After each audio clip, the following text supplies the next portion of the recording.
এই যে পরিবর্তন, কেমন পরিবর্তন চরিত্রে হবে, কেমন পরিবর্তন প্রতি বছর 2 বছর পর পরই তো নির্বাচন হচ্ছে।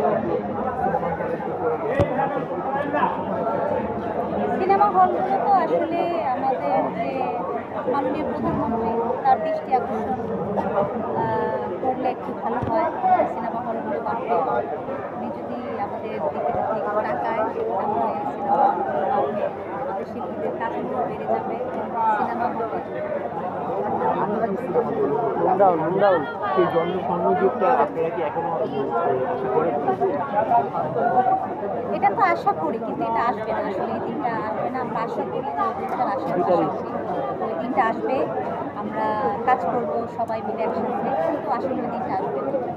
সেই সোনালি দিন একবারই এসেছে, আর আসবে না।